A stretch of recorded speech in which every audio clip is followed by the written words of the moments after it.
Bienvenue à l'invité politique. Je reçois ce soir Alexis Corbière. Bonsoir, porte-parole de Jean-Luc Mélenchon. Une réaction pour commencer à cette information qui vient de tomber ce soir. Des habitants de Calais ont d'abord pensé à un poisson d'avril. Le 1er avril, ils reçoivent une amende dans leur boîte aux lettres, 68 €. Pourquoi ? Parce que 10 jours plus tôt, ils manifestaient avec leur casserole. Ils faisaient du bruit devant un meeting de François Fillon. Qu'est-ce que vous en pensez ? C'est pas bien, franchement, c'est un peu inquiétant. Tout de même, le droit de manifester existe. Ils l'ont fait avec une manière un peu ludique, un peu moqueuse, mais il y avait de quoi. Beaucoup de gens ont été choqués par les réponses de M. Fillon. Et alors que quand même on touchait des choses éthiquement condamnables. Moi, je suis du côté de ces citoyens. Qu'est-ce que c'est que cette histoire, surtout pour faire du bruit ? Enfin, tout de même, quiconque circule dans la rue et des voitures qui font du bruit, va-t-on interpeller un chauffeur ou je ne sais trop qui ? Enfin, tout ça est absurde, c'est un prétexte. C'est pas bien, il faut garder le droit de manifester et le droit à s'indigner. Rappelez-vous le livre de Stéphane Hessel, Indignez-vous. C'était des gens indignés par le comportement de M. Fillon et franchement, il y a de quoi. La Guyane reste bloquée ce soir. C'est une autre actualité de la soirée. Les grévistes réclament un plan immédiat de 2,5 milliards d'euros. Le gouvernement en propose 1 milliard. Du coup, le Premier ministre parle ce soir de revendications irréalistes. Votre avis ? Le même gouvernement a accordé 40 milliards aux entreprises pour prétendument créer 1 million d'emplois. On n'en a pas vu la couleur. La Guyane est dans une situation terrible. Je ne sais pas si tous ceux qui regardent notre débat le savent, mais les hôpitaux sont quasiment dans une situation de tiers-monde. Pourtant, c'est la France. Donc il s'agit évidemment de mettre des moyens d'urgence. Ceux qui luttent ont raison. Là-bas, il faut que ce soit la République pleine et entière. Jean-Luc Mélenchon président, les 2,5 milliards, ils les ont. Mais il les faut, il y a une situation d'urgence. Oui, non, mais il y a des mesures à prendre. Mais il y a encore une forme d'arrogance là vis-à-vis du pouvoir. Je ne comprends pas très bien, qui alterne à la fois des excuses, on l'a vu l'autre jour de la part de la ministre déléguée, je crois, aux Outre-mer, et puis d'un seul coup, en même temps, une forme de pseudo-fermeté qui ne correspond pas. Franchement, c'est un sujet sensible, mais la situation là-bas est terrible. Des taux d'échec scolaires sans précédent, taux de pauvreté, une situation de détérioration qui n'est pas digne de la France. On va parler de la campagne de Jean-Luc Mélenchon. Il disait hier lui-même, l'horoscope est plutôt bon. Alors, je ne sais pas si ça relève de l'astrologie, mais en tout cas, on va regarder notre sondage, intention de vote quotidienne mesurée par l'IFOP. Effectivement, c'est plutôt bon pour lui. Il est à 15%, 5 points devant Benoît Hamon, qui désormais d'ailleurs, il n'est plus qu'à 2 points aussi de François Fillon.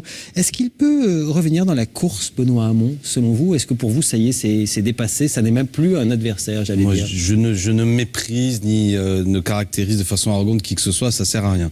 Je crois qu'il y a une dynamique Mélenchon. Vous le savez, quand on parle des horoscopes, on parle de ses sondages parce qu'ils sont redressés dans des conditions parfois obscures. Moi, je ne les prends pas pour feuille de route. Évidemment, ça crée un climat particulier durant la campagne. Évidemment que ces bons sondages participent à la dynamique aujourd'hui autour de Jean-Luc Mélenchon, mais des critères objectifs étaient le grand succès de notre manifestation, vous savez, le 18 mars, pour la 6ème République, on a rassemblé 130 000 personnes. Aucun candidat, toutes couleurs confondues, n'a réussi une telle chose. Sur notre site, nous avons, vous savez, des gens qui s'inscrivent, on appelle ça nos insoumis. Il y en a aujourd'hui 350 000. Sachez que depuis le 18 mars, 70 000 personnes nouvelles sont venues. C'est quand même considérable. Et je pourrais vous aligner d'autres chiffres. À Châteauroux, 3 000 personnes, qui est une ville modeste. C'est ça qui est le critère objectif pour nous, qu'il y a effectivement une dynamique qui se crée autour de la candidature Mélenchon. Benoît Hamon, lui, est pris dans les contradictions du fait qu'il est le candidat du Parti socialiste. Et moi, je vois un profond mouvement aujourd'hui d'une volonté de ce grand changement, de rejet avec cette vieille caste politique qui est liée à la 5e République. Vous savez, j'en parle souvent, mais finalement, cet effondrement de la 5e République, concrètement, qu'est-ce que c'est ? C'est l'effondrement des partis traditionnels qui en étaient les piliers. La droite, on le voit pris dans ses affaires, et puis même le Parti socialiste qui se décompose. La dynamique Mélenchon, c'est celle qui ouvre une page nouvelle, qui est le nouveau monde qui s'annonce. Elle n'est pas si lointaine que ça, la dynamique Mélenchon. On va revoir ce qu'on a peut-être entreaperçu par erreur, l'historique effectivement des deux courbes, celle de Jean-Luc Mélenchon et de Benoît Hamon. Elles ne se croisent que exactement au lendemain du premier débat télévisé des candidats à la présidentielle. Ça veut dire que pour demain, il y a un énorme enjeu pour vous, ça met la pression ? Non, justement, c'est la preuve que ces débats nous sont favorables, parce que qu'est-ce qu'ils disent ? C'est des révélateurs, ces débats. Moi, ce qui m'a fait plaisir, près de 10 millions de personnes ont participé, ont vu du moins le débat la première fois sur TF1. Je vous souhaite, comme chaîne de télévision organisatrice, qu'il y ait aussi un succès d'audience, et je me souhaite à moi, comme acteur de cette campagne, que beaucoup de nos concitoyens le regardent et se fassent une opinion. Moi, ce que je trouve de bien, c'est que Jean-Luc Mélenchon, finalement, il apparaît tel qu'il est en réalité, tel celui que moi je connais depuis 20 ans. Un intellectuel, un homme qui a rédigé 14 ouvrages, un philosophe en politique, un homme qui a une épaisseur, une stature d'homme d'État, qui, comment dirais-je, défend des positions depuis longtemps, et il est à l'aise dans cet exercice. Je vais vous dire la contrainte, encore cet après-midi on travaille avec Jean-Luc Mélenchon, c'est finalement une contrainte de temps, qui est la même pour tous les candidats. 11 candidats. Voilà, c'est pas simple, et même vous, c'est pas vous qui l'animez, mais vos collègues, c'est pas simple. Il y aura 14 minutes en tout de temps de parole, 3 grands thèmes avec des sous-thèmes. Il faudra faire le petit exercice de synthétiser son propos, et puis après il y aura les bons mots peut-être. Jean-Luc Mélenchon n'en est pas avare, mais qui ne se prépare pas en vérité. Mais si, ça se prépare. Daniel Simonet, votre collègue, porte-parole, elle aussi a dit, il a préparé ses punchlines, ça y est, ça va cogner. Elle a peut-être eu le tort de le dire, mais maintenant qu'elle l'a dit, vous allez aller plus loin. J'en ai parlé avec Daniel. Non mais en plus, il ne faut pas annoncer. Jean-Luc Mélenchon est un homme d'esprit. Bon, franchement, alors je vous assure, en plus, j'en ai parlé avec Daniel, c'est pas ce qu'elle voulait dire. Mais parce que ce serait artificiel. Vous imaginez Jean-Luc Mélenchon. Alexis Corbière, il a pas. Mais vous avez dit vous-même, on est en train de se préparer. Non mais préparer sur le fond, sur le thème. Ce que veulent les Français, c'est des propositions. Mais les pudeurs de gazelle de Jean-Luc Mélenchon, vous croyez que la veille... Mais oui, ça sort comme ça. La pudeur de gazelle, ça lui vient comme ça. Je vous assure que oui, bien entendu. Mais parce que, à un moment donné, c'est une situation où tout de même il est quand même baroque, et j'ai envie de dire que les deux animateurs de la soirée n'évoquent pas les affaires. Ou alors avec une prudence qui est tellement décalée par rapport à tous nos concitoyens, qui lui fait penser au que Jean-Luc ça n'amuse. Ouais. Non mais ça n'amuse. Bon. Alors on verra ce qui se passera demain soir. Non mais par contre, ce sur quoi il faut travailler... Mais alors vous avez travaillé, j'allais dire, sur une cible peut-être. Ça sera qui la cible de Jean-Luc Mélenchon demain? Là encore, vous allez me trouver désagréable, mais moi, il ne faut pas qu'il y ait de cible. Je veux dire, les Français jugeront rudement, je crois, si quelqu'un s'amuse demain soir à vouloir polémiquer artificiellement avec un candidat. Ah bon, alors il aura des pudeurs de gazelle, alors Jean-Luc Mélenchon? Non, mais comment dirais-je, il s'agit d'abord de présenter notre programme. Non mais ce que j'appelle polémiquer, par exemple, considérer que M. Fillon a un comportement qui n'est pas digne d'une fonction présidentielle, ça n'est pas de la polémique. C'est un élément, c'est une critique rude que nous portons. Considérer que son programme est dangereux pour la France, ça, ce n'est pas de la polémique. Là, je parle du programme de la droite, ou y compris pointer du doigt le projet dangereux aussi de M. Macron, qui vise notamment à remettre en cause notre système de retraite, etc. Mais les petites phrases, les petits machins qui visent à dire « je vais faire durant la soirée un tel le bouc émissaire de bidule », ou y compris si Benoît Hamon voulait polémiquer à l'infini, je crois que tout ça ne correspondra pas à ce qu'attendent les Français. Surtout quand votre exercice... Parce que vous craignez une pique de Benoît Hamon? Moi, j'ai trouvé qu'il s'en est... L'autre fois, la manière dont il a voulu, lui, polémiquer avec M. Macron, ne lui a pas été heureux. Mais il fait ce qu'il veut. Hein. Je répète, franchement, quand on a 14 minutes au cours d'un débat qui va durer presque 3 heures, ce que veulent savoir les Français, c'est qu'est-ce que vous proposez sur l'emploi pour résoudre le chômage, la crise écologique, la 6ème République. Gaspiller du temps de parole, vous voyez comprenez ce que je veux dire, à polémiquer, les gens vont dire, mais il a autre chose à faire pour le pays. Ce sera le dernier débat pour vous, c'est acté ça? Parce qu'il y a ce 3e débat, on ne sait pas très bien, vous y allez pas, qui y va pas. Je prends les Français à témoin. Demain soir, ça va être... Il fallait le faire, très bien, c'est tout à l'honneur de... Très bien, c'est fait, c'est bien, c'est une première. On ne discute pas à 11 en fait, hein. Chacun va un peu parler les uns après les autres. Bon, nous ce qu'on dit c'est la dernière semaine de campagne, elle doit être un peu bichonnée, pardon de l'expression, elle appartient quand même aux campagnes. On aimerait nous faire des événements qui vont marquer les esprits et on reproche la date quasiment à la fin du débat, à 24 heures de la fermeture de tout débat dans les médias. Ça laisse pas le temps de se retourner. Voilà, il y avait d'autres avec France Télévisions. Oui, mais on a dit nous le 17. Ma question ce soir, c'est est-ce que c'est votre dernier débat demain soir sur CNews ou est-ce qu'il y en aura un autre sur France Télévisions derrière? Moi, je crois dans les conditions telles que c'est en train de s'organiser, je crois que ça va être difficile, ça n'aura pas lieu. Mais je veux pas dire, nous, c'est pas le problème du débat, c'est la date. Et vu que France 2 et d'autres candidats, parce que tout le monde après sort son agenda en disant moi je peux pas, j'avoue qu'à l'heure où nous parlons, ça m'a l'air très compromis. Et vous n'êtes pas le seul, semble-t-il, sur cette ligne-là. Le CSA même l'a dit. Hein. J'en appelle donc à nos téléspectateurs à venir nombreux parce que ce sera peut-être la dernière fois qu'ils pourront effectivement comparer les programmes. Non mais attendez, M. Galzi, on est d'accord que pour comparer les programmes, il faut lire les programmes, écouter les candidats. Bien entendu. Et moi, franchement, je le dis avec respect de ce que vous allez faire demain soir, mais c'est pas vrai que c'est la meilleure exposition pour comparer les programmes. Ça permet de savoir un peu qui est qui. J'entends bien. Non mais c'est très bien. Et il faut leur donner la parole. C'est pas le sujet. Mais on est d'accord que chacun d'entre 12 et 14 minutes, c'est pas ça qui permet de comprendre tous les programmes. Écoutez Mélenchon, écoutez les autres candidats. C'est ça qui doit être fait. Je reviens à votre dynamique de campagne. Vous me disiez, on remplit les meetings, il y a des afflux partout, sur Internet, sur les réseaux sociaux, dans les déplacements. C'est aussi ce qui s'était passé en 2012. Il a fait une belle campagne, Jean-Luc Mélenchon, en 2012. Elle ressemblait à peu près à celle-ci, en termes de succès, et d'ailleurs aussi au résultat. Il était à peu près à 3 semaines du premier tour, comme aujourd'hui à 15% d'intention de vote. Il a fini à 11. Est-ce que vous ne craignez pas que l'histoire ne se répète? Écoutez, nous on le prend avec sagesse, on va voir. La dernière fois, moi j'en ai été un témoin de premier plan, il y avait eu un vote utile, favorable à François Hollande. Les gens voulaient sortir Sarkozy. Enfin les gens, du moins beaucoup de gens qui se reconnaissaient dans la candidature Mélenchon avaient d'abord une obsession, il fallait chasser Sarkozy. Et rappelez-vous, à la fin, M. Sarkozy était remonté dans les sondages et il y avait un petit frémissement où des gens s'avaient dit finalement le vote Hollande apparaissait comme le plus efficace pour chasser Sarkozy. Et puis Hollande avait dit des choses fortes. Mon ennemi, c'est la finance, il voulait lui aussi taxer les hauts revenus, etc. Cette fois-ci, il n'y a plus du tout la même situation. Il n'y a plus de vote utile qui devrait nous quitter pour aller vers un autre candidat, parce que M. Macron est tellement éloigné des aspirations de ceux qui se reconnaissent dans Jean-Luc Mélenchon que je n'y crois pas. Mais ceci dit, moi, ma ligne de conduite est de considérer qu'un Français sur deux, alors ça évolue, mais à ce stade n'a pas fait de choix, il pense peut-être s'abstenir, voter blanc, etc. C'est à lui que je veux parler. Y compris pas que à des gens qui sont des gens de gauche, à des gens qui ne se la positionnent pas, ou même pourquoi pas des gens de droite, mais qui veulent un homme honnête. Jean-Luc Mélenchon est considéré comme tel, un homme qui va permettre à ce que la France aille vers le progrès. Alors, je reviens quand même à ce comparatif avec la campagne de 2012, parce que c'est assez intéressant. C'est vrai qu'il y a des choses qui ont changé, et ça s'est vu notamment dans les affiches. On va aller regarder les deux affiches côte à côte, c'est assez intéressant.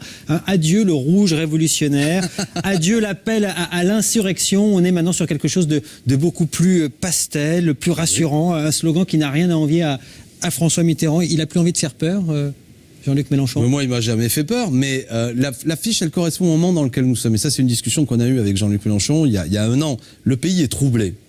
Donc il faut à la fois proposer des solutions qui sont des solutions de rupture avec, je dirais, les injustices actuelles, etc., mais aussi être en capacité de rassembler. Ce pays est suffisamment tendu. Tout de même, depuis 5 ans, on a vécu, je pense aux attentats, je pense à la pauvreté qui n'a cessé d'augmenter. Donc nous travaillons effectivement à avoir une campagne qui permet que tous nos concitoyens puissent s'y retrouver. Tous nos concitoyens, bien sûr, qui veulent plus de progrès, plus de justice sociale.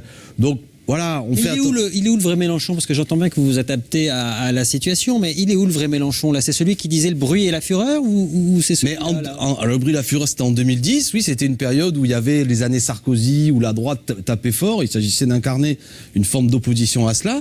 Mais aujourd'hui, vous voyez bien, après 5 ans de François Hollande, beaucoup de gens ne savent plus la droite, la gauche, qu'est-ce que ça veut dire vraiment. Donc il faut être pédagogue. Vous savez, les meetings de Mélenchon 2017 ont une différence avec 2012. Il est quasi conférencier aujourd'hui, parce que il faut recréer une compréhension du moment dans lequel nous sommes. Et c'est plus la même chose qu'auparavant, où il s'agissait d'abord de montrer une détermination dans le combat contre la droite de Nicolas Sarkozy. Mais on a fait une belle campagne en 2012, 4 millions de voix. Hein. Oui, mais et puis il a pris 50 plus. Ça n'avait rien donné à l'arrivée. Ça vous a servi à rien. 4 millions de voix. Ça vous a servi à rien. Vous avez été dans l'opposition pendant 5 ans. Oui, mais moi je suis un homme d'idées. Ça a servi, cette campagne de 2012 à maintenir le fait qu'aujourd'hui, en 2017, nous nous présentons en force. Je vais vous dire une chose, monsieur Galzi. Moi, effectivement, durant 5 ans, je n'ai pas cédé aux différentes sirènes de s'approcher du gouvernement socialiste, d'être ministre, d'être parlementaire, etc. Nombreux, nous aurions pu l'être. Monsieur Mélenchon aurait pu être très bien un ministre, enfin, aurait pu être très bien. On aurait pu, comme d'autres forces politiques disaient qu'il fallait le faire, participer à tout ça, et c'eût été une catastrophe. On est resté droit, et je crois que beaucoup de gens aujourd'hui voient en Jean-Luc Mélenchon un homme qui n'est pas à la recherche d'une carrière, mais au contraire d'être celui qui aide à ce que la souveraineté du peuple soit respectée, et une fois de plus que notre pays aille mieux demain. Je relève un autre détail qui n'en est pas un. Dans la fiche de 2012, on a un logo, front de gauche, et là on n'a même plus rien, plus de nom de parti, même si, pas c'est la France Insoumise. Ah non, c'est il n'y a pas la France Insoumise. C'est le FI. Voilà. Je suis d'ailleurs un des concepteurs de ce... Elle n'y est pas. Le programme, c'est lui. Mon programme, c'est moi. C'est ça qu'elle dit. Vous exagérez. C'est ce que les Allemands appellent un Ich-Partei, un parti du jeu. Ne parlez pas allemand, c'est pas la peine, parle reste en français. Non, mais parce que ça a été théorisé politiquement. Oui, politologue allemand. C'est ça aujourd'hui, Olivier Galzi, on prend toutes les autres affiches des candidats, je vous assure qu'il y aura la même situation. Une affiche, c'est quelque chose. Elles ont un logo. Il y en a une autre, effectivement. Non, mais on a un logo. Attendez. Le FI, c'est le logo de la France Insoumise, qui est un mouvement de 350 000 personnes. Mais effectivement, ce que nous avons, et c'est une manière de rentrer en campagne, ça n'est plus une addition de partis tel qu'était le Front de gauche, c'est un mouvement dans lequel beaucoup de gens, et l'essentiel, ne sont pas membres de partis. C'est fondamental. C'est le moment dans lequel nous sommes. Je crois qu'il y a une distance avec les partis politiques qui est très forte aujourd'hui. Les partis politiques ont mauvaise presse, parfois pour des raisons injustes, mais aussi pour des bonnes raisons, car ils apparaissent liés bien souvent à ce qu'était cet ancien régime. Nous, on a voulu créer les conditions que des gens qui avaient cette distance avec les partis puissent nous rejoindre. Et il y a des partis qui soutiennent la France Insoumise. Je pense aux partis de gauche ou d'autres partis. Mais il n'y a pas leur logo, c'était le sens de ma remarque. Oui, mais ce logo, il est englobant. J'ai compris. Vous dites, il faut regarder les autres affiches, j'ai regardé. Vous savez, celle qui ressemble le plus, quand même. Ça va pas vous étonner peut-être, regardez. Non, mais ce n'est pas exact. On est sur de l'apaisement, on n'a pas le logo du parti là non plus, il n'y a pas marqué Front National. On dirait que vous êtes arrivé aux mêmes conclusions pour séduire. Bon, mais je vous Dans laisse. cette période de difficultés, de violence, disiez-vous tout à l'heure, voilà, il faut en arriver à cette conclusion-là. Les pastels, pas de logo, une personne qui incarne un programme et surtout l'apaisement. Non, mais moi, je ne goûte pas de ce que vous êtes en train de faire parce que vous aligneriez les autres affiches, on retrouverait la même tonalité. Arrêtons ce jeu de comparer l'extrême droite. On peut aller sur le fond, si vous voulez. Non, mais j'entends bien, Il y a plein de similitudes. Laquelle, par exemple? Allez, il y en a plein. Allez, les retraites. Oui, la retraite à 60 ans. Oui. Vous dites la même chose tous les deux. Non, je dis pas. Attendez, je vous arrête. Elle, en 2010, quand il y a la réforme Sarkozy qui repousse la retraite à 60 ans, elle a traité les grévistes de grévistes.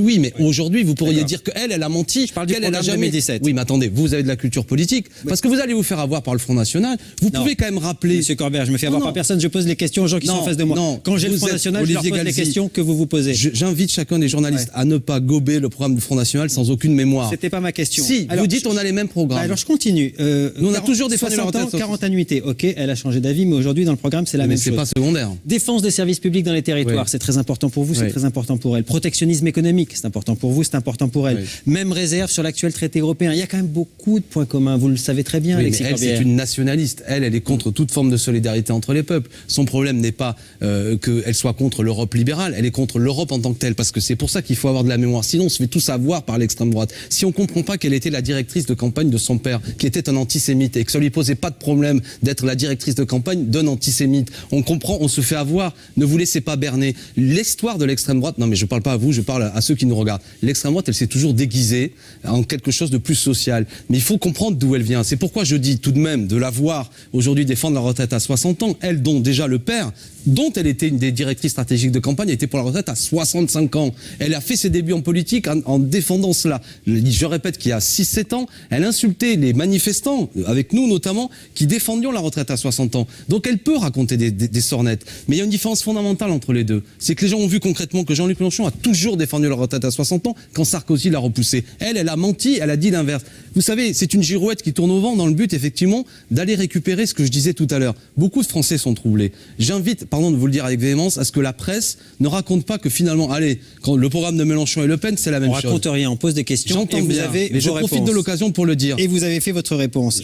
Jean-Luc Mélenchon dit hier en meeting à Châteauroux, il n'y a aucune chance qu'elle soit élue présidente. Oui. C'est un peu elle est battue par tous les candidats. De dire ça. Non, c'est une façon d'arrêter. Vous pensez vraiment qu'elle n'a absolument aucune chance là, en 2017, à ce stade, les conditions ne sont pas réunies pour que l'extrême droite soit majoritaire. Pourquoi nous disons cela? C'est qu'il y a une forme d'affolement qui est fabriquée pour dire en quelque sorte qu'il n'y aurait qu'un candidat qui pourrait la battre, et c'est certains qui travaillent. Pour essayer de contrer le vote utile au premier tour, parce que ça nuit à Jean-Luc Mélenchon. Mais quel danger, si jamais c'est vraiment un danger, le Front National, comme vous semblez le penser, quel danger au cas où alors pour le second tour? Mais Jean-Luc Mélenchon bat encore mieux Marine Le Pen que Emmanuel Macron. Il n'est pas au second tour. Mais on verra. C'est pas insulte quand même c'est pas ça de dire qu'il pourrait ne pas y être. Je reprends le raisonnement. Soit on fait croire aux Français qu'il n'y a qu'un seul candidat au second tour qui peut battre Marine Le Pen, qui est une façon d'inviter à voter pour un candidat, qui est une fabrication faite par certains médias. Ce n'est pas honnête. Aujourd'hui, tous les candidats, quand ils sont testés au second tour face à Marine Le Pen, la battent nettement. Et même Jean-Luc Mélenchon, je vous livre pas des secrets parce que c'est des sondages qui ne sont pas publiés, mais vous savez très bien qu'ils existent, il la bat très nettement. Donc ce que nous disons au premier tour aux Français, votez en fonction de ce que vous croyez juste. Si vous ne partagez pas l'idée de Mélenchon, ne votez pas Mélenchon. Mais n'utilisez pas l'argument du vote utile pour dire je vais voter, je vais le citer notamment pour Emmanuel Macron, parce qu'il n'y a que lui qui peut la battre. Ça, c'est faux. C'est quand même pas si simple au second tour. Vous avez vu ceux qui voteraient Jean-Luc Mélenchon au premier tour, si jamais Jean-Luc Mélenchon n'était pas au second tour, ce qu'il ferait, regardez, c'est l'enseignement de notre enquête pour l'IFOP. Il y en a 53% qui iraient vers Emmanuel Macron. Voilà, qui serait, d'après notre sondage aujourd'hui, celui qui passerait au second tour. 37% des électeurs de Jean-Luc Mélenchon s'abstiendraient, 10% voteraient Marine Le Pen. Ça fait quand même 1 sur 2 qui n'irait pas faire ce que vous avez toujours appelé le barrage. Mais on peut le comprendre, parce que alors vous leur direz quoi, vous, à vos électeurs? Attendez, ça on verra, on attendra. En attendant, moi juste là, vous m'avez déjà posé la question, on verra au soir du premier tour ce qu'on dit. Mais déjà, c'est quand même dur, 53% des notes qui iraient voter pour M. Macron, qui veut ubériser la société, la précariser encore plus, ça veut dire quand même que le rejet du Front National, il est très clair. Bon, voilà, qu'est-ce que vous voulez que je vous dise de plus? On peut comprendre que quand on est un homme comme moi, ça fait mal au cœur de se dire que il faudrait voter pour un homme qui porte des coups contre le code du travail, qui veut remettre en cause notre système de retraite par répartition pour faire obstacle à l'extrême droite. Bon, on verra, mais qu'est-ce que vous voulez que je vous fasse comme autre commentaire? Vous verrez quoi? Vous appellerez à voter Emmanuel Macron, j'imagine, non? Laissez-nous au soir. Vous savez ce que S'il passe. D'accord, mais j'aimerais, et je vous regarde, Olivier Galzi, quand c'est notre candidat, vous posez jamais la question, et si Jean-Luc Mélenchon est au second tour, qu'est-ce que vous faites? Donc moi, je ne participe pas à ce stade. Et là, on part de l'hypothèse, de la photographie qu'on a. Donc en l'occurrence, il n'y est pas. C'est pour ça que je pose. J'entends bien, mais je ne participe pas, moi, à alimenter ce que nous ferons, comme si j'étais un gamin en culotte courte et que je devais commenter dans la cour des grands ce qui va se passer. Le second tour, il n'est pas écrit. Vous comprenez mon raisonnement? Je comprends votre Au soir raisonnement. du premier tour, je fais pas de langue de bois, évidemment que nous parlerons. Et je peux d'ores et déjà vous dire que pas une voix, évidemment, pour le Front National. Le sujet n'est pas celui-là. Mais par contre, il faut éviter ce second tour terrible, qui serait d'un côté une espèce d'ultra-libéral qui veut casser le code du travail, et de l'autre, l'extrême droite qui met le pays en danger. Il y a autre chose pour le pays. C'est la raison pour laquelle le vote Mélenchon, il monte. C'est que de plus en plus de gens se disent, mais bon sang, en fait, on peut sortir de cette alternative un peu glauque. Et on peut sortir par la face lumineuse, celle du partage. C'est ce que propose Jean-Luc Mélenchon. Merci Alexis Corbière d'être venu répondre à nos questions ce soir. Et vous l'avez compris, Jean-Luc Mélenchon n'a donc pas préparé de phrase choc, évidemment, mais peut-être qu'elles y viendront comme ça demain. C'est ça le talent. Ça sera sort sur comme CNews. ça, sans préparation.